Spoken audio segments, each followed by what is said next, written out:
গল্পের শুরুতে আমরা এই গল্পের হিরোইনকে দেখতে পাই যে তার হাজব্যান্ডকে সিডিউস করতে থাকে এবং সেও সিডিউস হতে থাকে। এরপর তারা দুজন এই মুহূর্তে একসাথে স্পেন্ড করে। আর এসব হওয়ার পর সে তার হাজব্যান্ডকে বলে আমরা ডিভোর্স নিয়ে নিই। তার হাজব্যান্ডও এই কথা শুনে কিছুই বলে না, শুধু সেখান থেকে চলে যায়। এই মুহূর্তে সে ভাবে আমাদের 2 বছর ধরে বিয়ে হয়েছে, কিন্তু হয়তো আমি কখনোই তার মন জয় করতে পারিনি, তাই এর থেকে ভালো হলো আমি নিজেই তার থেকে দূরে সরে যাই। এই সময় সে কলেজের সময়ের কথা ভাবে, যখন সে জাংশুর কাছে অর্থাৎ এখনকার হাজবেন্ডের কাছে নিজের ভালোবাসার কথা বলতে যাচ্ছিল। তার নাম ছিল জাংশু, কিন্তু সেই কাজটা করতে পারে না, কারণ ঠিক তখনই অন্য একটি মেয়ে তাকে প্রপোজ করে দেয়। এরপর সে কি করে সেটা তো আমরা এখনো জানতে পারি না। যখন সে ঘুম থেকে ওঠে তখন সে তাকে ধরেছিল, তাই সে ঘুরে যায়। সে মনে মনে ভাবে রাতে উনি এখন এলেন আর আমি ওনাকে ধরে ঘুমিয়েছিলাম নাকি, এটাও জানি না উনি কি ভাববেন। ডিভোর্স নিতে যাচ্ছি, তারপরও একই বেডে ঘুমাচ্ছি, কিন্তু এসব যা ছিল সব সে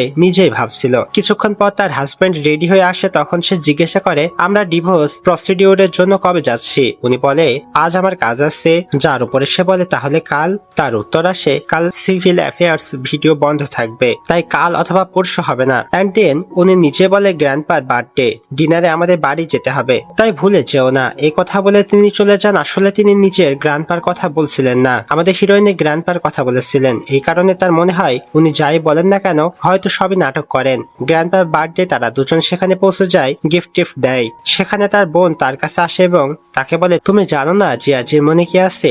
আমি আছি, এটা কি তুমি জানতে না? তাহলে আমি বলে দিচ্ছি, ফিল্মে কিসিং সিন কিভাবে করতে হয় সেটাও আমাকে জিয়াজি শিখিয়েছেন। এটা শুনে সে বলে হ্যাঁ ভালো কথা, তাহলে আমার তো এতে বেনিফিট হয়েছে, যদিও তার কিসিং স্কিল এতটাও ভালো না। লাস্ট টাইম উনি আমাকে কামড়ে দিয়েছিলেন। কথা বলে সে বলে ঠিক আছে তাহলে আমিই যাই, না হলে তোমার জিয়াজির অস্থির হয়ে যাবেন। এত কথা বলে সে সেখান থেকে চলে যায়। তারপর এখান থেকে সবাই গিয়ে খেতে বসে। দাদি জিং শেংসুকে জিজ্ঞাসা করে তারা বাচ্চার প্ল্যান কবে করছে। সে বলে না, এখনো আমরা বাচ্চার কথা ভাবছি না। এই কথাই আর কোনো কথাই হয় না। সবাই খাওয়া দাওয়া শেষ করে সে রুমে আসে এবং তার হাজবেন্ডের পাশে বসে বলে এখন ডিভোর্স হওয়ার পর তোমাদের মধ্যে যাই হোক তাতে আমার কি যায় আসে যায়। আর আমি জানি সে এত মেকআপ করে আর এমন ড্রেস কেন পরে এসেছিল।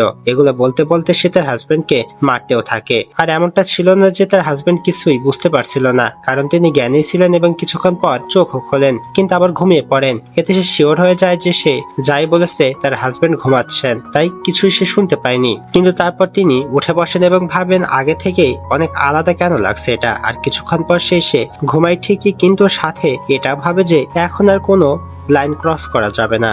কিন্তু তারপর ঘুমিয়ে পড়ে এবং তাকে জড়িয়ে ধরে ঘুমিয়ে যায়। হ্যাঁ, প্রথমবার তিনি তাকে একটু দূরে সরিয়ে দেন, কিন্তু যখন সে আবার জড়িয়ে ধরে তখন তিনি আরাম করে ঘুমিয়ে পড়েন। পরের দিন যখন সে ঘুম থেকে ওঠে তখন তার হাজবেন্ড তাকে দেখছিলেন। এই পয়েন্টে সেটাও ভাবে যে বিয়ের পর এমন দিন খুব কমই এসেছে যেদিন সে ঘুম থেকে উঠে তার হাজবেন্ডকে নিজের সামনে পেয়েছে। কিন্তু যাই হোক, কিছুক্ষণ পর রেডি হয়ে তারা নিজেদের বাড়িতে পৌঁছে যায়। হ্যাঁ, গাড়ি থেকে নামার পর সে এমনি যাচ্ছিল, কিন্তু তিনি হাত বাড়িয়ে দেয় হাত ধরার জন্য। তখন তার মনে হয় হয়তো সার্ভেন্টের সামনে এমন করতে হবে, তাই সে তার হাত ধরে ভিতরে চলে যায়। এখন তারা ভিতরে গেলে জানতে পারে যে শেংশোর মা তাদের সাথে দেখা করতে এসেছেন। এই পয়েন্টে শেংশো বলে আপনাদের মধ্যে কি ঝগড়া হয়েছে? কারণ বাবা বিজনেস ট্রিপে চলে গিয়েছে আর আপনাকে নিয়ে যায়নি। সে বলে এমন কিছুই না, শুধু আমি এখানে কিছুদিন থাকার জন্য এসেছি। এই কথা বলে সে তার বউকে একটা ব্রেসলেট দেয় এবং সাথে বাচ্চার কথাও বলে।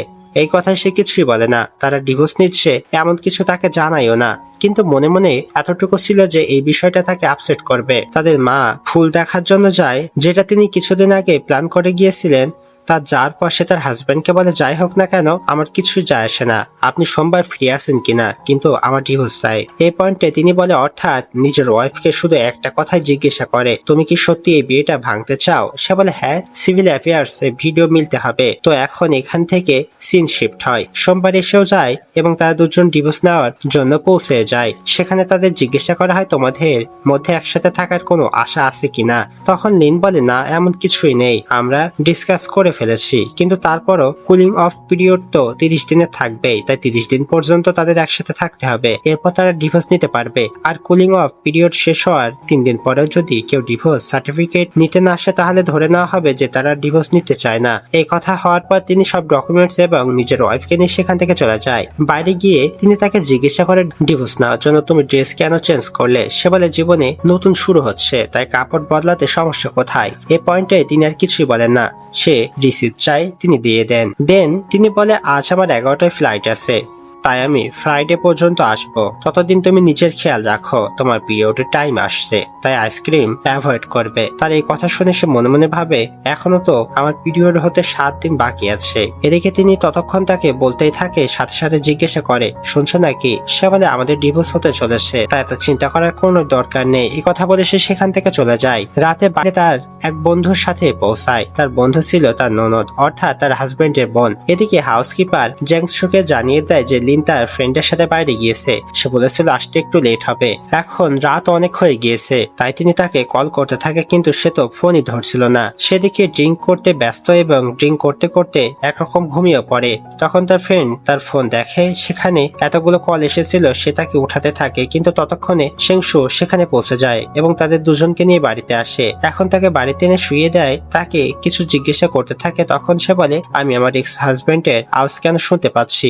তার উপর তিনি বলে তুমি কি সত্যি ডিভোর্স চাও? সে উঠে বসে এবং বলে ঠিক আছে, আমি আগে গিয়ে কাপড় নিয়ে আসছি। সে বলে না দরকার নেই। এটা বলতে বলতে উঠে দাঁড়ায় এবং আবার ঘুমিয়ে পড়ে। তিনি তাকে জাগানোর চেষ্টাও করে, কিন্তু সে ওঠে না। তিনি এতটুকু বুঝতে পারে যে তার জ্বর হয়েছে। সে তখন একটু জেগে উঠেছিল, তাই তিনি তাকে বসান এবং ঔষধ নিয়ে আসে। খাওয়ানোর চেষ্টা করছিল, কিন্তু সে খাচ্ছিলই না। তাই তিনি নিজ হাতে খাইয়ে দেয়। তখন গিয়ে তার ভিতরে ঔষধ যায়, আর এই সময় তার নেশাও কেটে গিয়েছিল। তাই সে বলে আপনি যা করছেন সেটা ঠিক নয়, আমাদের ডিভোর্স হতে চলেছে। তিনি বলে আমার হিসাবে এতে কিছুই ভুল নেই। তো এখন সে আর কিছুই বলে না, চুপচাপ ঘুমিয়ে পড়ে। সে বলে সামনে থেকে এত ড্রিঙ্ক করো না এবং নিজের খেয়াল রাখো। এই কথা বলে তিনি চলে যায়। আর এটাই ছিল প্রথমবার যখন তিনি নিজের থেকে তার এতটা কেয়ার করেছিল। কিন্তু এখন যখন ডিভোর্স হতে চলেছে, তখন কেন এত কেয়ার করছে এই কথাটাই তো তার বুঝতে পারছিল না। পরের সিনে যখন সে ঘুম থেকে ওঠে, তখন তার শরীরও ঠিক হয়ে গিয়েছিল এবং রাতের ঘটনাটাও তার মনে ছিল। ঠিক তখনই তার ননদ তার কাছে আসে এবং বলে রাতে যখন ভাই এসেছিল তখন তো আমি খুব ভয় পেয়ে গিয়েছিলাম, জানি না আপনার সাথে কি হয়েছে। কিন্তু সে বলে না, এমন কিছুই হয়নি, আমার তোমার ভাইয়ের সাথে ডিভোর্স হতে চলেছে। এখন এই বিষয়টা তারও একদম পছন্দ হয়নি, সেই কারণে সে বলে ডিভোর্স না নেওয়ার জন্য। কিন্তু সে বলে না, এখনো তো ডিভোর্স হয়নি। 30 দিন পর যখন কুলিং অফ পিরিয়ড শেষ হয়ে যাবে, তখন ডিভোর্স সার্টিফিকেট পাওয়া যাবে। এর মানে ডিভোর্স সার্টিফিকেট যখন পাওয়া যাবে তখনই তাদের ডিভোর্স হবে। এটা শুনে সে একটু রিল্যাক্স হয়। এরপর লিনকে বোঝানোর চেষ্টা করে যে আমার ভাইয়ের মনে কেউই নেই, তার জীবনে এমন কোনো প্রথম ভালোবাসার মতো কিছুও ছিল না। সে শুধু নিজের মনে ফিলিংস প্রকাশ করতে জানে না। এখন এই কথাই লিন আর কি বা বলবে। আর তার ননদ বুঝতে পারছিল তার ভাই সমস্যা, কিন্তু একবার লিন তার জীবন থেকে চলে গেলে তখন সে কোথায় গিয়ে কাঁদবে, বসে থাকবে, এই বিষয়টাও সে ভাবছিল। তাই সে বলে ঠিক আছে, আপনি রেস্ট করুন, আমি যাচ্ছি। এবং সে তার ভাইয়ের কাছে যায়, ভাইকে জিজ্ঞাসা করে তুমি কি সত্যি ডিভোর্স নিচ্ছ? পরে কিন্তু খুব আফসোস হবে আপনার। এটা শুনে তিনি বলে তুমি নিজের দিকে মন দাও, এখানে তোমাকে কিছু বলার দরকার নেই। এই কথাই সে বলে না, এমন কিভাবে হয়? আমি শুনেছি ভাবি বলছিল ভালোবাসা ছাড়া বিয়ে আর কতদিনই বা চলবে, আর এটা খুবই বোরিংও হয়। এটা শুনে তিনি বলে সে সত্যি এমন বলেছে? তখন সে বলে হ্যাঁ, তো কি? আসলে তার মনে চলছিল যে সে একটু আধটু মিথ্যে বলবে, যদি এর মাধ্যমে এই দুজনের সম্পর্কটা বেঁচে যায় তাহলে তে ভুলই বা কি আছে। এই কথা বলে সে আরামে সেখান থেকে চলে যায়। আর বেচারা জিয়াংশু এই কথাগুলো ভেবে কতক্ষণ যে পড়ে থাকে। এভাবে করতে করতে রাত হয়ে যায়, আর রাতে লাইটিং শুরু হয়। এটা দেখে তিনি তাড়াতাড়ি লিনের রুমে চলে যায়। সে বেশ ঘাবড়ে গিয়েছিল। তিনি গিয়ে তাকে সামলান, তার ফোরহেডে কিস করে। তখন হঠাৎ তার মনে পড়ে যায় যে তারা এখনো কুলিং অফ পিরিয়ডের মধ্যে আছে। তাই এই কথাটা তো সে জিয়াংশুকে বলে। তিনি বলে তো কি হয়েছে, ডিভোর্স তো এখনো হয়নি। যার উপর সে বলে কুলিং অফ পিরিয়ড দেওয়া হয় এজন্য যাতে আমরা আলাদা আলাদা থাকতে শিখতে পারি এবং আমরা ডিভোর্স চালিয়ে যাব কিনা সেটা নিয়ে ভাবতে পারি, তাই আলাদা থাকা। বুঝতে পারছেন তো? এই পয়েন্টে তিনি বলে আমি ডিভোর্স চাই না। আর হ্যাঁ, এক মুহূর্তের জন্য তার মনে হয় সে কি স্বপ্ন দেখছে, কিন্তু তারপর সে বলে 1 মাস পর গিয়ে আমরা ডিভোর্স সার্টিফিকেট নিয়ে নিব। এই কথা বলে সে চলে যায়। পরের সিনে যখন সে তার স্টোরে ছিল, তখন তার সাথে কেউ দেখা করতে আসে। তারা ছিল প্রোডাকশন ম্যানেজার। যে ড্রামাটা লিনের হাজবেন্ড বানাচ্ছিলেন, তার মেন লিড শ্যাংশু ছিলেন এবং মেন ফিমেল লিড ছিল তার বোন। তারা চাচ্ছিল লিনের চংসাম সবটা 3 দিনের জন্য রেন্ট নিতে, কিন্তু লিন এই জিনিসটা চাইছিল না। সেটা সব কোনো ফিল্ম ক্রুকে রেন্ট দিতে চাইছিল না। তারা লিনকে আলাদা আলাদা ভাবে বোঝানোর চেষ্টা করে, মানে তাদের টিভি সিরিজের জন্য যেমন ডেকোর দরকার, তার জন্য লিনের সবটা বেস্ট ছিল। আর কথা হলো বিভিন্ন মানুষ আসবে, ছবি তুলবে, তাহলে তার সবও তো পপুলার হবে। তাই 3 দিনের জন্য ভালো একটা অ্যামাউন্টও দিচ্ছিল। কিন্তু লিন বলে 3 দিনে আমার সব তার থেকেও বেশি আয় করবে, তাহলে তো আমার লসই হবে, তাই না? এখন জায়গা জায়গাটা তো তাদের নিতেই হবে। তাই তিনি নিজেই লিনকে বলে আপনি নিজের প্রাইস বলুন। তারপর সে যে প্রাইস বলে সেটাই তারা রাজি হয়ে যায় এবং সাথে ডকুমেন্ট লিনকে দিয়ে দেওয়া হয়। এখন এই পয়েন্টে সে ভাবে এই ড্রামার শুটিং তো অন্য কোথাও হওয়ার কথা ছিল তাই না, কিন্তু এখন এখানে হচ্ছে, এর মানে আজ রাতেই জিয়াংশু ফিরে আসবে। আর হয় ঠিক এমনটাই, রাতে সে যখন ঘুমাচ্ছিল তখন তার হাজবেন্ড আসে এবং তাকে কিস করতে শুরু করে। এখন তো তার ঘুম খুলে যায়, সাথে সে তাকে দূরে সরিয়ে দেয় এবং সে সব কথায় মনে করিয়ে দেয়। কিন্তু তিনি বলে তুমি মানো বা না মানো আমি আমার ডিভোর্স অ্যাপ্লিকেশন উইথড্র করে নিয়েছি। এটা শুনে সে কিছু বলার আগেই তিনি উঠে ওয়াশরুমে চলে যায়। আর অনেকক্ষণ পর্যন্ত ফিরে না আসায় তার মনে হয় উনি কি এখানে অজ্ঞান হয়ে গেল নাকি, কিন্তু এমন কিছুই হয়নি। কিছুক্ষণ পর তিনি এসে তার পাশে বিছানায় শোন এবং তাকে নিচের হাতের উপর শুয়ে দেন। হ্যাঁ, সে সবকিছু বলতে চাইছিল কিন্তু তিনি বলে নড়বে না, এভাবেই ঘুমাও, আর কিছু বললেও না। তাই সে চুপচাপ হয়ে যায় কিন্তু তাকে কিস করে। তখন তিনি তাকে প্রশ্ন করে তুমি আমাকে কিস করলে কেন? সে বলে কারণ আপনি আমাকে আগে হ্যাক করেছিলেন। কিন্তু সে তো তাকে ভালোবাসতো, এমনিতেও এর উত্তর তার কাছে ছিল না যেটা সে তাকে বুঝিয়ে বলতে পারত।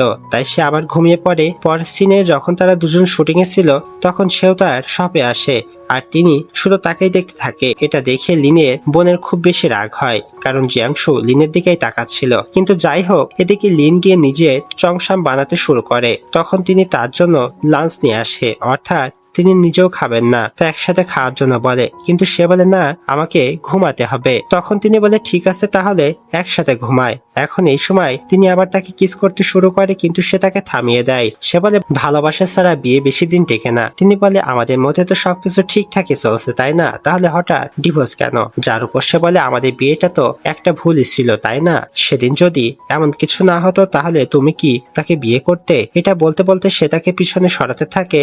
না, তিনি থামছিলেন না বলে কামড়ে পিছনে সরিয়ে দেয়, কিন্তু সাথে জিজ্ঞাসা করে ব্যথা করছে? তিনি বলে না, কিন্তু এতে তোমার ভালো লেগেছে? সে কিছুই বলে না। তখন তিনি তাকে ভালোভাবে হাগ করে, আর হয়তো জীবনে এই প্রথম তিনি তাকে এমন পরিস্থিতিতে এত ভালোবাসা দিয়ে হাগ করেছে। কিন্তু যাই হোক, কিছুক্ষণ পর দুজন ঘুমিয়ে বাইরে আসে। প্রথমে শিয়াংশু আসে এবং তারপর লিন আসে আর তাদের দুজনকেই তার বোন দেখে। তখন তার মনে হয় এরা দুজনকে একসাথে ঘুমিয়ে বাইরে এসেছে। কিন্তু তারপর সে লিনকে প্রশ্ন করে তুমি তো তোমার পুরো সব রেন্ট দিয়ে দিয়েছো তাই না, তাহলে এখানে আসার কি দরকার? এই কথা সে বলে এটা আমার সব, তাই যখন আমার আসতে ইচ্ছে করবে তখনই আসতে পারি। এই কথা বলে সে চলে যায়। এখন কাজ শেষ হওয়ার পর যখন সে বাড়ি যাচ্ছিল তখন তার হাজবেন্ড এসে তারই কারে বসে যায় এবং তাকে সাথে করে যাওয়ার জন্য বলে। তাই সে ড্রাইভ করা শুরু করে, কিন্তু সাথে তার মাথায় এটাও চলছিল যে শিয়াংশু আজকাল খুব অদ্ভুত আচরণ করছে, কি হয়েছে ওনার। এই পয়েন্টে তিনি তাকে বলে ড্রাইভিং এর ফোকাস করো, যার উপর সে তাকে বলে যদি আপনার নিজের সেফটি চিন্তা থাকে তাহলে আপনি নেমে যেতে পারেন, আমার কোনো সমস্যা নেই। তখন সে বলে আমি তোমার জন্য ওয়ারিড ছিলাম।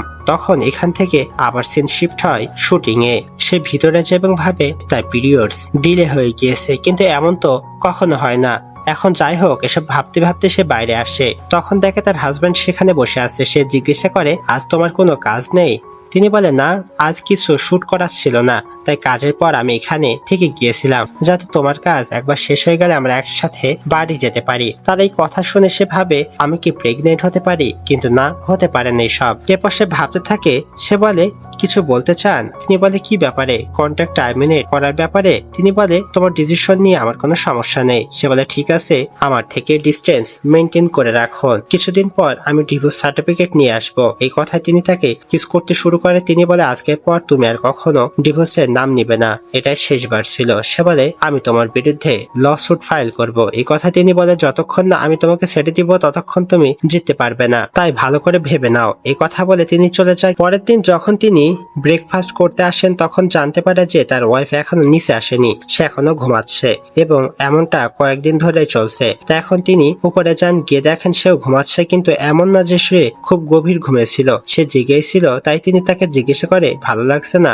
সে বলে না, ঠিক আছি। তখন তিনি বলে চলো তাহলে লাঞ্চ করতে যাই। সে বলে পরের সোমবার সিভিল অ্যাফেয়ার্স ভিডিও যেতে হবে। সে বলে আমি আমাদের ডিভোর্স অ্যাপ্লিকেশন উইথড্র করে নিয়েছি। সে বলে এর মানে কি? আমরা তো ডিভোর্স দেওয়ার জন্য রাজি হয়েছি। হয়েছিলাম তাই না? তিনি বলেন, না, আমার মনে হয় আমাদের সম্পর্ক এখনো এমন জায়গায় যায়নি যেখানে ডিভোর্স নেওয়া উচিত। এটা শুনে সে রেগে যায়, কিন্তু মনে মনে সেও চাইছিল না যে তাদের দুজনের ডিভোর্স হোক। কিন্তু যাই হোক, সে খালি পায়ে উঠে যেতে শুরু করে। তখন তিনি প্রথমে তাকে কোলে তুলে নেয়, তারপর বেডে বসিয়ে তার ফুটিয়ার পরিয়ে দেয়। এরপর লাঞ্চ করতে যাওয়ার জন্য বলে, কারণ তখন 11টা বেজে গিয়েছিল এবং সে এখনো ব্রেকফাস্টও করেনি।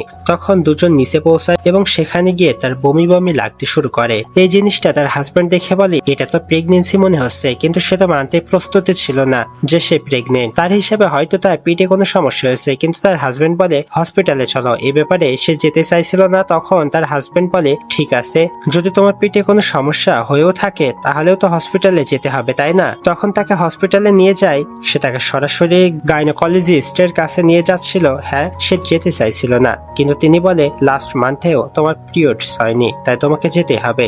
যদি এই বিষয়টা তার জন্য আনএক্সপেক্টেড ছিল, তার হাজবেন্ডের এটা মনে থাকবে। তো এখন দুজন ভিতরে যায়। ডক্টর জিজ্ঞাসা করে কি হয়েছে, কি হয়নি। তার হাজবেন্ড তার সম্পর্কে সবকিছুই বলে।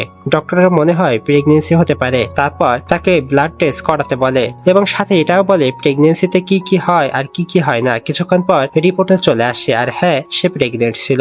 এখন এই নিউজে তার একটু অদ্ভুত লাগে, কারণ আজ সকালে সে ডিভোর্স দেওয়ার কথা বলছিল আর দুপুরে জানতে পারলো যে সে প্রেগনেন্ট। এসব ভেবে সে উঠে সেখান থেকে চলে যায়। বাড়িতে যাওয়ার পর তিনি তাকে জিজ্ঞাসা করে, তোমার মাথায় কিছু চলছে? সে বলে, বাচ্চার জন্ম নেওয়া উচিত নয়। মানে তাদের মধ্যে ডিভোর্সের কথা চলছিল এবং এই বাচ্চার ব্যাপারে এইসবই ভাবছিল। এই কথায় তিনি বলে, তুমি যা ডিসাইড করবে আমি তাদের রাজি আছি। তখন সে বলে, ঠিক আছে, আমি শাওয়ার নিতে যাচ্ছি। এই কথা বলে সে চলে যায়। কিন্তু এই বিষয়টা শ্রেয়াংশুর ভালো লাগেনি, তবে তিনি কিছুই বলেনি। এভাবে আধা ঘন্টা হয়ে যায়, কিন্তু সে ওয়াশরুম থেকে বের হয় না। তাই তিনি চেক করতে যান। হ্যাঁ, সেই সময় সে বাইরে বেরিয়ে আসে। সে জিজ্ঞাসা করে, আপনি এখন এখানে কি করছেন? তিনি বলে, তোমার জন্য ওয়েট করছিলাম। এরপর তিনি নিচে চলে যায়। হঠাৎ করে সে নিজেকে হসপিটালে দেখতে পায়। ঘুম থেকে ওঠে, পা রাখতেই ব্লাডের উপর পা পড়ে, পিছলে পড়ে যায়। সেখানে অনেক ব্লাড দেখতে পায় এবং সাথে সাথে একটা বাচ্চার ইমেজও দেখে।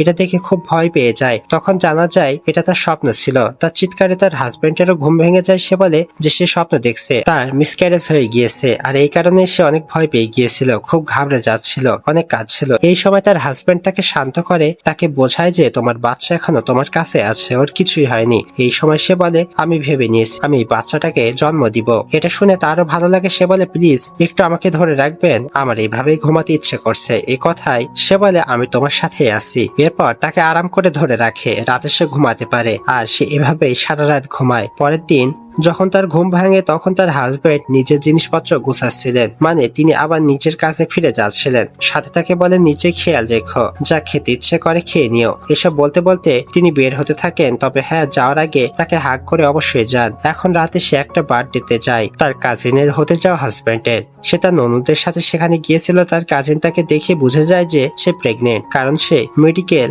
প্রফেশনাল ছিল।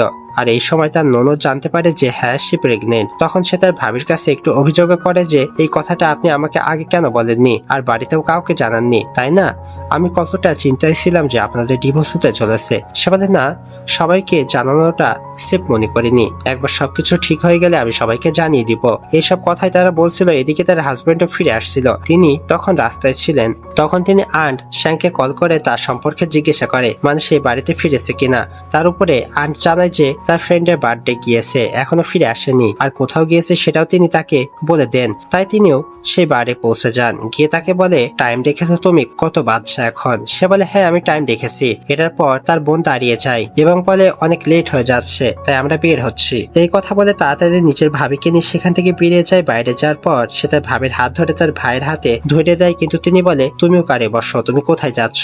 যার উপরে সে বলে, না না, আমি নিজের কারে এসেছি, আমি ড্রাইভ করে চলে যাব। তাই সে সাথে সাথে সেখান থেকে বেরিয়ে যায়। কিছুক্ষণ পর তিনি তাকে বাড়িতে নিয়ে আসেন এবং এনে শুয়ে দেন। তখন তার ঘুম ভেঙে যায়। সে বলে, আমি তো কারের মধ্যে ঘুমিয়ে পড়েছিলাম, তাই না? তিনি বলে, হ্যাঁ। এরপর দুজন হাজব্যান্ড ওয়াইফ এভাবেই কথা বলতে থাকে। তিনি বলে, তোমার ওজন অনেক কমে গিয়েছে, ঠিক মতো খাওয়া দাওয়া করছো না। সে বলে, না, খাই তো, কিন্তু বমি হয়ে যায়। সে জিজ্ঞাসা করে, আপনি কেন আমাকে ডিভোর্স দিতে চান না? এই কথায় তিনি তাকে কিস করে এবং মনে করে দেয়, আমি ডিভোর্সের কথা বলতে মানা করেছি, আমি শুধু জিজ্ঞাসা করছি আপনি কেন দিতে চান না। তিনি বলে, কারণ আমি জীবনে শুধু একবারই বিয়ে করতে চাই এবং সেটা আমি করে ফেলেছি। এই কথায় তার মনে হয় উনি কি সারা জীবন আমার সাথে স্পেন্ড করতে চান। এভাবে দিন কাটতে থাকে। তিনি কাজে যেতেন এবং টাইমলি ফিরেও আসতেন। একদিন সকালে তিনি তাকে ঘুম থেকে ওঠান, আর আজও তিনি খুব তাড়াতাড়ি নিজের কাজ শেষ করে চলে এসেছিলেন। এটা দেখে তার একটু অদ্ভুত লাগে, কিন্তু তিনি বলে আজ তোমার চেক আপ হওয়ার কথা, তাই আমি কিভাবে না আসি। এই কথা বলতে বলতে তারা ডক্টরের কাছে আসে। ডক্টর বলে তাকে তার ওয়াইফের থেকে 16 উইক পর্যন্ত একটু ডিস্টেন্স মেনটেন করে রাখতে হবে। এরপর ডক্টর তাদের পরামর্শ দেয় এখন তাদের কি কি করা উচিত। এসব কথা বলার পর তারা সেখান থেকে চলে যায়, কিন্তু তাদের সেখান থেকে বের হতে তার বোন দেখে ফেলে। তখন তার মনে হয় লিন কি প্রেগনেন্ট। তাই সে দ্রুত এই কথাটা তার মাকে জানায়, কিন্তু তার মা তাকে বোঝায় এমন ভাবে প্রিটেন্ড করো যেন তুমি কিছুই দেখোনি, কারণ এই কথা তারা দাদাজিকে জানায়নি। এর মানে তো এটা হতে পারে, তাই না, যে তারা এই বাচ্চাটাকে চায় না, তাই তাদের দুজনের মধ্যে তোমার ঢোকার কোনো দরকার নেই। আর এমনিতেও পৃথিবীতে সেংসু ছাড়া আর অনেক ছেলে আছে, তাই তার ব্যাপারে ভাবা বন্ধ করো। এদিকে লিন নিজের বাড়িতে আসে, সে কিছু পোস্টও দেখছিল। সেই সময় তার একটা পোস্ট চোখে পড়ে যেখানে বলা হয়েছিল ছেলেদের কিভাবে সিডিউস করতে হয়। এখন সে পোস্টটা পড়ে ঠিকই, কিন্তু এটা কাজ করবে কিনা সেটা তো সেও জানতো না। কিছুক্ষণ পর সে তার হাজবেন্ডের জন্য চা নিয়ে যায়। তিনি তখন নিজের কাজ করছিল, তাই সে জিজ্ঞাসা করে স্ক্রিপ্ট লিখছেন? তিনি বলে হ্যাঁ। তখন সে বলে আমি দেখবো। এখন সেখানে কোনো চেয়ারই ছিল না, তাই সে তার কোলে বসে পড়ে। এভাবে বসে সে তার স্ক্রিপ্ট দেখতে থাকে এবং সাথে বলে আপনি কি প্রথমবার লিখছেন? তিনি বলে হ্যাঁ বলতেই পারো। সে বলে বলতে পারো কেন? তখন তিনি বলে আমি আগেও লিখেছি, কিন্তু কখনো সিলেক্ট হতো না, তবে এবার হয়েছে। এটা শুনে সে বলে আমি আরো স্ক্রিপ্ট দেখতে পারি? এই কথা বলার পাশাপাশি সে ভাবে আমি তো এখানে এসব করতে আসিনি, যা করতে এসেছি সেটা করি। তাই সে বলে আমি চাই আপনি আমাকে কিস করুন, অনেকদিন ধরে আপনি আমাকে কিস করেননি। এখন এই কথা সে বলেছে, তাই তিনি কিভাবে পিছিয়ে যাবেন। এবং তার আরো ভালো লাগে যে সে নিজে থেকে এই কথা তাকে বলছে। তো এখন তারা দুজন ভালোভাবে একটা সময় একে অপরের সাথে স্পেন্ড করে। পরের দিন সে তার শপে যায়, অনেকদিন ধরে সে সেখানে যায়নি। এই কথা তার স্টাফরা তাকে জিজ্ঞাসা করছিল, মানে এই বিষয়ে যে তারা দুজন কথা বলছিল। তখন তার কাজিন আসে এবং তার বুয়াও আসে, তাদের সাথে কথা বলে। আন্টিও তাকে বাড়িতে যেতে বলে, কারণ অনেকদিন ধরে সে বাড়িতে যায়নি। এবং তার কাজিন বলে সে একটা কাস্টমাইড চংসাম বানাতে চায়, তাহলে কি সে অর্ডার করতে পারে? কিন্তু লিন বলে না, এখন কাস্টম অর্ডার অ্যাকসেপ্ট করছে না। এটা শুনে তার কাজিন বলে বাচ্চা ঠিক আছে তো? এই পয়েন্টে তার আন্ট বলে বাচ্চা মানে? এখন গিয়ে তার আন্ট জানতে পারে যে সে প্রেগনেন্ট, আর লিনও বলে সে প্রেগনেন্ট, তার 3 মাস হয়ে গিয়েছে। তখন তার আন্ট বলে বাড়িতে এখনো কাউকে জানাওনি? এভাবে সব কথা বলে তারা সেখান থেকে চলে যায়। এখন এই কথাটা তার স্টাফও জানতে পারে যে লিন প্রেগনেন্ট, তাই সে জিজ্ঞাসা করে বাচ্চার বাবা অর্থাৎ তার হাজবেন্ডকে। লিন বলে তুমি তাকে চেনো, আর এমনিতেও শ্যাংশ সেখানে এসেও যায়, তাই তাকে বেশি মাথা ঘামানোর দরকার হয় না। তারপর সেখান থেকে দুজন একটু আলাদা জায়গায় যায়। সেখানে তারা একটা ছেলের ব্যাপারে কথা বলছিল যাকে লিনের কাজিনও পছন্দ করতো, কিন্তু সেই ছেলে লিনকে পছন্দ করতো। এই কথাটা শ্যাংশ জানতো, তাই তিনি লিনকে বলে আমি যদি না থাকতাম তাহলে কি তুমি ওই ছেলেটাকে বিয়ে করতে? সে বলে আমার ছোটবেলার বন্ধু ছিল সে, আর সে হ্যান্ডসামও এবং বেশ ভালো, তাই তার প্রেমে পড়া খুব কঠিন কিছু নয়। এটা শুনে তিনি একটু শান্ত হয়ে যায়। সে জিজ্ঞাসা করে কি হয়েছে? তিনি বলে এই ছেলেটার নাম আমার সামনে আর কখনো নিও না। কিন্তু কেন? কোনো ছেলে এটা সহ্য করতে পারেন না যে তার ওয়াইফ তার সামনে অন্য কোনো ছেলের নাম নিবে। আর এটা বলার সাথে সাথে তিনি তাকে কিস করতে শুরু করে, কারণ সে আবার সেই ছেলেটার ব্যাপারে কিছু বলছিল। তাই তিনি এটাও বলেন একবার তার নাম নিলে আমি একবার তোমাকে কিস করব। আর তার এই ফিলিংস থেকেই তো তার বুঝতে পারছিল যে তিনি জেলাস ফিল করছে। পরের সিনে সে তার শপে ছিল, তখন তার বোনের কল আসে। সে বলে দাদাজি তোমাকে কিছু দিতে চেয়েছে, তাই সে আমাকে দিয়েছে তোমাকে দেওয়ার জন্য, তুমি এসে নিয়ে যাও। আর কোথায় আসতে হবে সেটাও বলে দেয়। এখন সে জায়গায় পৌঁছে যায়। ঠিক তখন তার হাজবেন্ডের কল আসে, তিনি তার স্টোর এসেছিলেন। সেখানে লিনকে না পেয়ে তাকে কল করেছিল, তাই লিন তাকে সবকিছু বলে দেয় সে কোথায় আছে, কি কারণে এসেছে সবকিছু। যার উপর তিনি বলে ঠিক আছে আমি তোমাকে পিক আপ করতে আসছি। এরপর এসব কথা বলে সে তার বোনের কাছে যায়। লিন সরাসরি তাকে জিজ্ঞাসা করে কি দিতে চাও? সে বলে দাদাজি তোমার জন্য হানি পাঠিয়েছেন, আর হানি কালেক্ট করার সময় হানির বিষও কামড়ে দিয়েছে, আর এই সবকিছু শুধু তোমার জন্য। সে বলে দাদাজি কেমন আছে? সে বলে না ঠিক আছে, একটু মৌমাছি কামড়েছে, তাতে ওনার কি হবে? এইসব কথা বলার পর সে হানির ব্যাগটা তার হাতে ধরিয়ে দেয়। লিনও সেখান থেকে সেটা নিয়ে যেতে থাকে, কিন্তু যখন এলিভেটরের কাছে পৌঁছায় তখন সেটা তো আন্ডার রিপেয়ার ছিল, তাই তাকে সিঁড়ির পথই বেছে নিতে হয়। সেখান দিয়ে যেতে থাকতেই হঠাৎ তার পা পিছলে যায়, কিন্তু আনফরচুনেটলি তার হাজবেন্ডটা ততক্ষণে সেখানে পৌঁছে গিয়েছিল, তাই তাকে ধরে ফেলে। কিন্তু এই ঝাঁকুনির কারণে তার পেটে অবশ্যই ব্যথা শুরু হয়েছিল, তাই তিনি তাকে তাড়াতাড়ি হসপিটালে নিয়ে যায়। ভাগ্যক্রমে তার বাচ্চার কিছুই হয়নি, আর তারও কিছু হয়নি। হসপিটাল থেকে যখন তারা বের হচ্ছিল তখন তার হাজবেন্ড তার কাছে মাপ চাইছিল, কারণ তিনি তার সাথে ছিলেন না, তবে সে ঠিক ছিল। এই বিষয়টা জেনে তিনিও খুশি ছিলেন। এরপর সে তার হাজবেন্ডকে জিজ্ঞাসা করে যদি আমাদের বাচ্চা না থাকতো তাহলে কি আমাদের ডিভোর্স হয়ে যেত? তিনি বলে বাচ্চা থাকতো কি না থাকতো আমি তোমাকে তোমাকে কখনোই ডিভোর্স দিতাম না। এত কথা বলে তিনি তাকে শুইয়ে দেন, আর যতক্ষণ সে ঘুমায় ততক্ষণ তিনি তার পাশে বসে থাকে। রাতে তার একজন লোক আসে তার কাছে, তখন তিনি তার সাথে বাইরে চলে যায়। সে হানির টেস্ট রিপোর্ট নিয়ে এসেছিল, আর এটা পরিষ্কারভাবে প্রমাণ হয়ে যায় মাটিতে যেটা পড়েছিল সেটা হানি ছিল। তাই তিনি আন্দাজ করতে পেরেছিল যে এই পুরো কাজটা কে করেছে, অবভিয়াসলি লিনের বোন। তাই তিনি বলে এই ইনসিডেন্টটা এক্সপোজ করে দেওয়ার জন্য। আর হ্যাঁ, এই কারণে লিনের বোনের ক্যারিয়ার তো নষ্ট হবেই, আর তার সাথে তাদের যে ড্রামাটা এইমাত্র রিলিজ হয়েছে সেটার উপর তো প্রভাব পড়বে। কিন্তু এই কথায় তিনি বলে আমি তার জায়গায় অন্য কোনো হিরোইন খুঁজে নিব তার সিনগুলো রিশুট করার জন্য, কিন্তু সে তো এক্সপোজ হবে। এদিকে লিনের বোন নিজের মনে ভেবে খুশি হচ্ছিল যে তার বাচ্চার কিছু না হলেও তার তো ইনজুরি হয়েছেই। ঠিক এই পয়েন্টে তার কাছে কারো কল আসে এবং তাকে ট্রেন্ডিং টপিক দেখতে বলা হয়। সে দেখে তো তাকিয়েই থাকে। সকলে মিলে তাকে গালি দেওয়া হচ্ছিল। সে সেই লোকটাকে তারা হেল্প করতে বলে এবং তার এটাও জানা ছিল যে এর পিছনে কি আছে, অবভিয়াসলি শ্রেয়াংশ। কিন্তু সেই লোকও তার হেল্প করতে পারে না। আর এর মাঝে তার দাদাজির কলও চলে আসে। তিনি তার উপরে খুব রেগে যান, এমনকি তাকে নাতনির সাথে দেখা করতে মানা করে দেয়। এক মুহূর্তে তার সবকিছু শেষ হয়ে যায়। এদিকে এই বিষয়টা লিনা দেখে, তাই সে তার হাজবেন্ডকে জিজ্ঞেস করে এটা কি আপনার? সে বলে হ্যাঁ, এটা আমি করেছি। যদিও এই বিষয়টা নিয়ে তার খারাপ লাগে না, কারণ তার বোনের কাজ এমনই ছিল। তাই সে তার হাজবেন্ডকে জিজ্ঞেস করে আপনার শোর উপরে কি ইফেক্ট পড়েছে? তিনি বলে হ্যাঁ, কিন্তু আমি হ্যান্ডেল করে নিব। তবে হ্যাঁ, সে এতটুকু জানতো যে দাদাজি খুব বেশি রেগে থাকবেন। এখন এভাবে করতে করতে তার প্রেগনেন্সি 16 সপ্তাহ হয়ে যায়। তাই তারা আবার চেক আপ করতে আসে, আর এই সময় তাদের দুজনের কি করা উচিত সেটাও ডক্টর তাদের বলে দেয়। আর হ্যাঁ, এটাও বলে যে এখন তারা চাইলে একটু ক্লোজ হতে পারে, কিন্তু খুব বেশি ফ্রিকুয়েন্টলি কিছু করা যাবে না এবং বাচ্চার উপরে কোনো প্রেশার করা উচিত নয়। এমনকি লিন দেখছিল যে অংশ ডক্টরকে এটা জিজ্ঞাসা করার জন্য কতটা এক্সাইটেড যে তারা কতটা ফ্রিকুয়েন্টলি করতে পারবে। কিন্তু যাই হোক, ডক্টর তাদের উত্তর দেয়। এরপর তারা বাড়িতে না গিয়ে একটা শপে যায়। সে তাকে নিয়ে জুয়েলারি কিনতে চায়, কারণ তার হাতে এখনো কোনো রিং ছিল না। সেখানে গিয়ে তার একটা রিং পছন্দ হয়, একটা পেয়ার পছন্দ হয়েছিল। তাই তারা দুটো রিং কিনে নেয়। একটা তিনি তাকে পরিয়ে দেয়, আর একটা লিন তাকে পরিয়ে দেয়। এইসব করার পর বেশ ভালোভাবে শপিং করে সে নিজের বাড়িতে অর্থাৎ নিজের মায়ের বাড়িতে যায়। সেখানে গিয়ে তার মায়ের সাথে কথা বলে, দাদাজির সাথে কথা বলে, তাকে হানির জন্য থ্যাংক ইউ বলে এবং সে তার বউয়ের কাছ থেকে জানতে পারে যে দাদাজিকে মৌমাছি কামড়ায়নি, কামড়ানোর মতো হয়েছিল।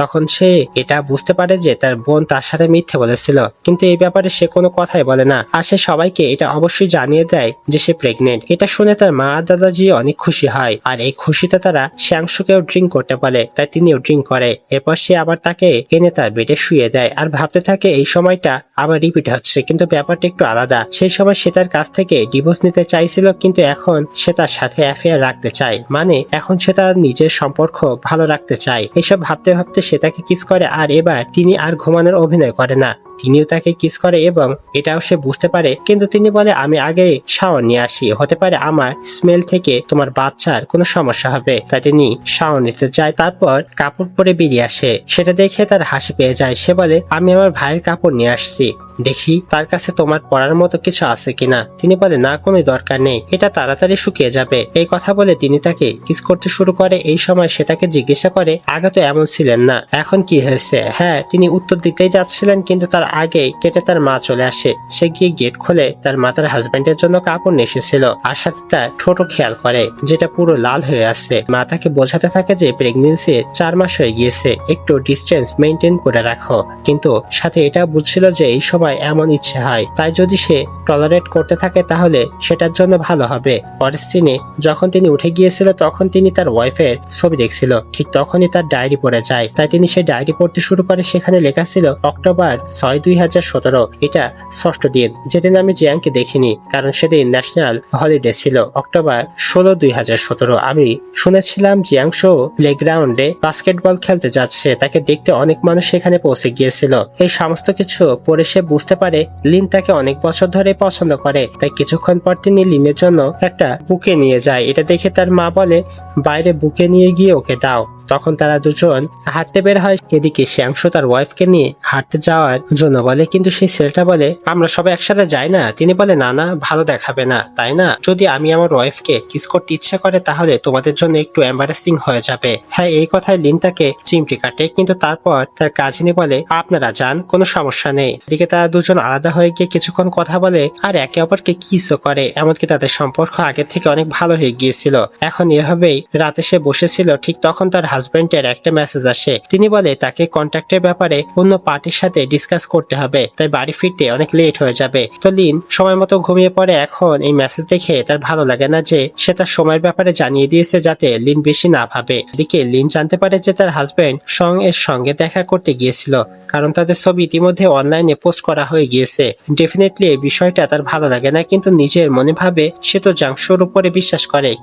কিন্তু সে সঙ্গের সঙ্গে দেখা করতে হোটেলে গিয়েছিল এবং এক সময় তাকে প্রপোজও করেছিল। তো এইসবের মানে কি সে জানে না। এখন কিছুক্ষণ পর যখন তার হাজবেন্ড বাড়িতে আসে তখন লিনকে পায় না। কলও ট্রাই করে কিন্তু তার ফোন অফ দেখাচ্ছিল। তখন সে তার মাকে কল করে, তার মাকে জিজ্ঞাসা করে সে কি তার মায়ের বাড়িতে এসেছে। মা জানেন না, মায়ের বাড়িতে তো আসেনি। তখন শ্যাংশু বলে আর কোনো জায়গা আছে কি যেখানে সে যেতে পারে। তখন তার মা বুঝতে পারে হয়তো তাদের দুজনের মধ্যে ঝগড়া হয়েছে, কিন্তু পরে বলে হতে পারে সে তার নানির কাছে গিয়েছে, এর বাইরে তো সে আর কোথাও যাবে না। তখন সে সঙ্গে সঙ্গে তার ফ্রেন্ডকে কল করে এয়ারলাইন যত প্যাসেঞ্জার নাম আছে তার মধ্যে লিন জিংশো আছে কিনা সেটা চেক করতে। এই সময় সে জানতে পারে ট্রেন্ডিং টপিক কি, আর তার মনে হয় হয়তো লিন এটা দেখে ফেলেছে, তাই সে চলে গিয়েছে। এটা দেখে তার একটু খারাপ লাগে যে যদি সে জানতে পেরে থাকে তাহলে এসে তাকে জিজ্ঞাসা করা উচিত ছিল, কিন্তু কিছু না জিজ্ঞাসা করে সে চলে গেল কেন। সে তার পিছনে যায়, দেখে সত্যি সে তার নানির কাছে এসেছিল।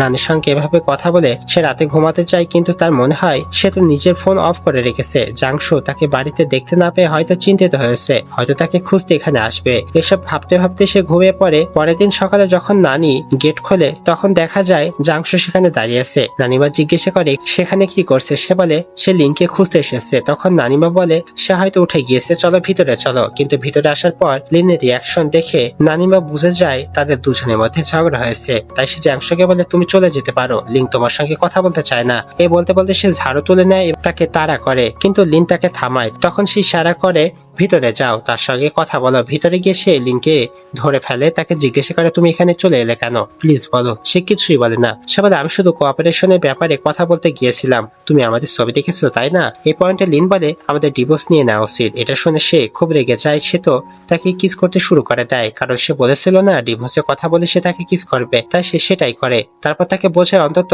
আমার কথাটা তো শোনো, আমার কিছু না শুনে তুমি আমাকে শাস্তি দিবে। সত্যি আমি তোমাকে খুবই পছন্দ করি, যদি তোমার ভালো না লাগে যে আমি তার সঙ্গে কোঅপারেট করি তাহলে আমি জীবনে আর কখনো তার সঙ্গে কথা বলবো না। আজকের আগে তো আপনি কখনো আমাকে এই কথা বলেননি, আর যখন আমি আমার নানির বাড়িতে চলে এসেছি আপনার উপরে রাগ করেছে তখন আপনি আমাকে বলছেন যে আপনি আমাকে পছন্দ করেন। সে বলে আমি কিভাবে আমার হৃদয়টা বের করে তোমাকে দেখাবো, তুমি বাড়িতে ছিলে না। জানো আমি কতটা চিন্তিত হয়ে গিয়েছিলাম। তোমার মাকে কল করেছি, তার কাছ থেকে জানতে পেরেছি তুমি এখানে আসতে পারো, তাই সারা রাত বাড়ির বাইরে দাঁড়িয়েছিলাম। সে তাকে বিশ্বাস করানোর চেষ্টা করে সে সত্যি তাকে পছন্দ করে। সে বলে যখন তুমি প্রথমবার ডিভোর্সের কথা বলেছিলে তখনই আমার মনে হয়েছিল যে আমি খুব নিজের একটা জিনিস হারাতে চলেছি। সে বলে তুমি চাইলে আমরা বাড়ি যেতে পারি, আর যদি না চাও তাহলে আমি তোমার সঙ্গে এখানেও থাকতে রাজি আছি। এদিকে সং বারবার তাকে কল করার চেষ্টা করে, কিন্তু সে ব্লক ছিল। এই কথাটা সে জেনে যায়, তাই টেলিফোন দিয়ে তাকে কল করে, কিন্তু সে ডিরেক্টলি তাকে কল করতে মানা করে দেয়, কারণ তার ওয়াইফ এটা একদমই পছন্দ করে না। এইটুকু বলে সে কল কেটে দেয়। এদিকে সে নিজের রুমে আসে, তখন আবার তার হাজবেন্ডকে দেখতে পায় না। তার মনে হয় সে চলে গিয়েছে কিনা, কিন্তু না, সে তো তার জন্য খাবার নিয়ে এসেছিল। হ্যাঁ, তার রাগ এখনো শান্ত হয়নি, কিন্তু তার যা যা বুঝতে আসছে সে সেটাই করছে। সে নিজের হাতে ফুল তুলে নিয়ে এসেছিল।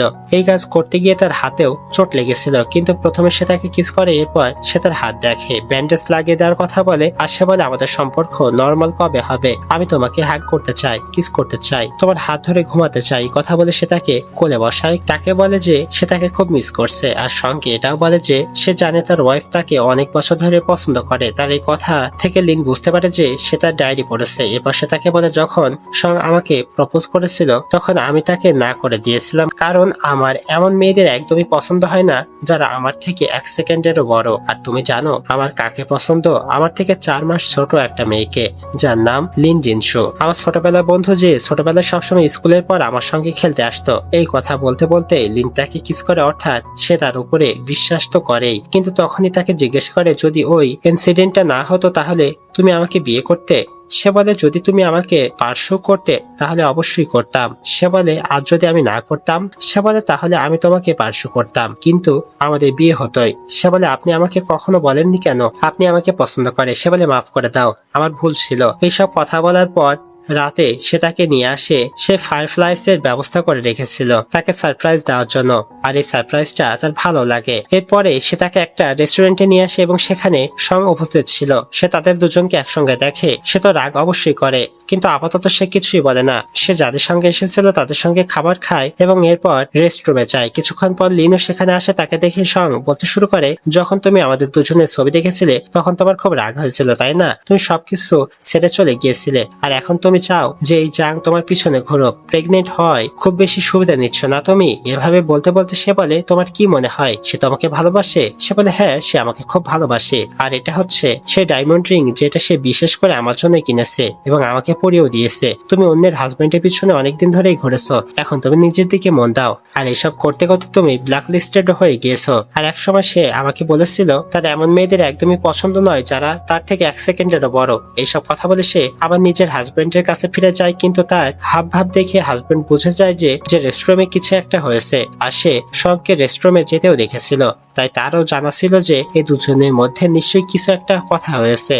তো এইসব কথার পর তারা বাড়িতে আসে, তখন সারপ্রাইজলি তার মাদার ইন ল তার সঙ্গে দেখা করতে আসে। আর এটা কি, নিজের বৌমাকে প্রেগনেন্ট দেখে সে শকড হয়ে যায়, কারণ এই ব্যাপারে এখনো তার কোনো আইডিয়াই ছিল না। তো এই ব্যাপারে সে খুশি হয় কিন্তু সঙ্গে রাগও করে, কারণ এখনো তাদের কাউকে এই ব্যাপারে কিছুই জানানো হয়নি। সে তার ছেলেকে জিজ্ঞেস করে, প্রেগনেন্সি কি কোনো লজ্জাজনক কাজ যে তুমি এখনো আমাদের সবার থেকে লুকিয়ে রেখেছো? বাচ্চা হয়ে যাওয়ার পর আমাদের জানাতে হবে নাকি? এভাবে বলতে বলতে সে তাকে বকছিল। এই পয়েন্টে লিন তাকে বোঝায় যে এমন কিছুই নয়, শুরুতে আমার নিজেরই শরীর খারাপ ছিল, তাই বাচ্চার উপরে রিস্ক ছিল। আমি চাইনি আপনারা কষ্ট পান, এই কারণেই জানাইনি, কিন্তু এখন বেবি ঠিক আছে এটাও জানায় যে লুকিয়ে রাখার জন্য মা পোষায়। হ্যাঁ, মা বলে তোমার হাজবেন্ডকে ডিফেন্ড করার কোনো দরকার নেই, কিন্তু সে বলে সত্যি মা আমারই ভুল ছিল। তো এখন এখান থেকে সিন শিফট হয়ে যায়। ডেলিভারির দিনও এসে যায় এবং বাচ্চা ডেলিভারিও হয়ে যায়। ছেলে হয়েছিল, খুবই হেলদি ছিল, পেটও ভালো ছিল। তো এইসব বলে নার্স তাদের বাচ্চাকে হাতে তুলে দেয়। এরপর সিন শিফট হয় কয়েকদিন পরে। পোষকে তাদের স্কুলে নিয়ে আসে যেখানে তারা পড়াশোনা করেছিল, কারণ পোষকে